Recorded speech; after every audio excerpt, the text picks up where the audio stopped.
Rencana Presiden Prancis Emmanuel Macron untuk mengakui negara Palestina patut diapresiasi sebagai langkah diplomatik penting dari Eropa dalam mendukung hak rakyat Palestina untuk merdeka dari penjajahan.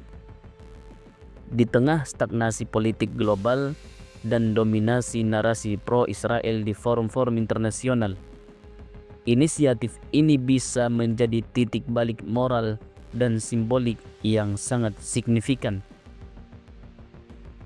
Namun, sejarah mengajarkan kita bahwa simbolisme tanpa tindakan konkret seringkali berakhir sebagai isyarat kosong.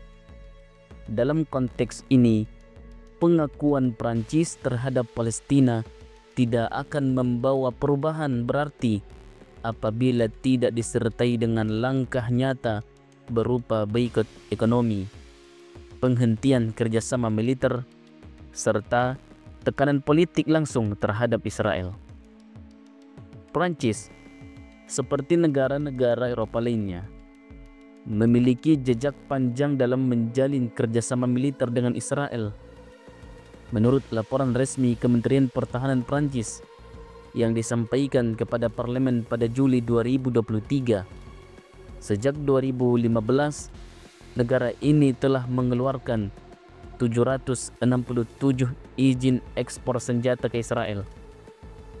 Jumlah itu tidak hanya mencerminkan relasi yang erat, tetapi juga memperlihatkan dukungan struktural terhadap kebijakan militer Israel, termasuk yang digunakan dalam serangan terhadap warga sipil.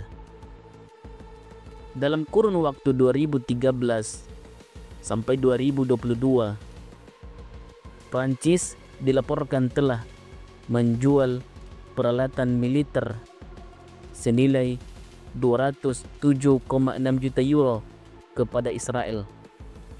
Bahkan, izin ekspor yang diberikan antara 2014 hingga 2022 mencapai 2,5 miliar euro, jumlah yang setara hampir kurang lebih 50 triliun. Ini bukan angka kecil dan tentu bukan kontribusi netral.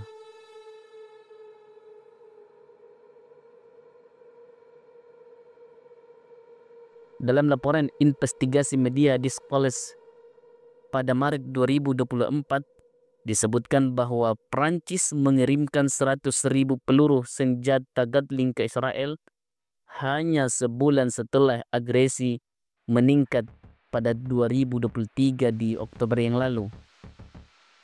Lebih mencolok lagi, laporan ekspor senjata tahun 2024 mencatat bahwa pada tahun 2023 saja Prancis mengirimkan peralatan militer senilai 30 juta euro ke Israel, 2 kali lipat dibandingkan tahun-tahun sebelumnya. Semua pengiriman ini dilakukan di tengah kecaman global terhadap Israel atas dugaan pelanggaran HAM yang terjadi yang membabi buta kepada rakyat sipil. Sementara itu, laporan terbaru pada Juni 2025 yang lalu yang diliris gabungan daripada wartawan menyebut Prancis secara teratur dan terus-menerus memasok peralatan militer kepada Israel sejak dimulainya agresi militer pada Oktober 2023. Laporan tersebut dirilis oleh jaringan aktivis internasional yang bekerja sama dengan sejumlah organisasi non-pemerintah, termasuk Palestinian Youth. Menurut laporan itu, pengiriman senjata dilakukan baik melalui laut maupun udara dan berlangsung tanpa jeda sejak Oktober 2023 yang lalu. Pengiriman tersebut mencakup lebih dari 15 juta unit amunisi, termasuk bom, granat, torpedo, ranjau, misil, dan jenis senjata lainnya dengan nilai lebih dari 8 juta dolar. Selain itu tercatat 1.866 unit suku cadang, dan aksesori untuk peluncur roket, granat, senapan militer, hingga senapan berburu dengan nilai lebih dari 2 juta US dollar. Para penyusun laporan mengklaim menggunakan data dari otoritas pajak Israel dengan mencocokkan data impor yang mengindikasikan asal-usul peralatan militer tersebut berasal dari Prancis. Dengan membandingkan data impor dari Israel dan data ekspor dari Prancis, laporan tersebut menemukan sedikitnya 14 penerbangan kargo yang mengangkut perlengkapan militer, serta setidaknya 16 pengiriman laut yang ditunjukkan ke pelabuhan Israel di Haifa dan Asdod. Kenyataan ini membuat sikap politik Prancis akan menjadi paradoksal jika terus berlanjut. Satu sisi mengakui Palestina, sisi lain memperkuat militer penjajahan. Menyadari hal itu, 11 organisasi non-pemerintah di Prancis sudah sejak 2024 yang lalu mengajukan gugatan hukum untuk menghentikan penjualan senjata Prancis ke Israel. Mereka menegaskan bahwa senjata-senjata ini digunakan untuk menyerang warga sipil dan melanggar hukum internasional serta prinsip-prinsip dasar hak asasi manusia.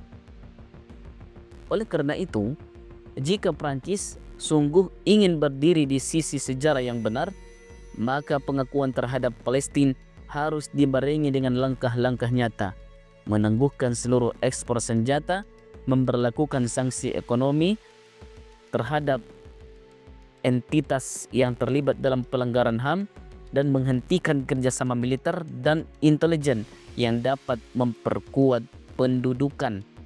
Tanpa itu, pengakuan kemerdekaan hanya akan menjadi deklarasi simbolik yang hampa, yang tidak memiliki daya tekan dan tidak menciptakan perubahan nyata atas apa yang terjadi, atas kekejaman yang sedang berlangsung terhadap warga sipil.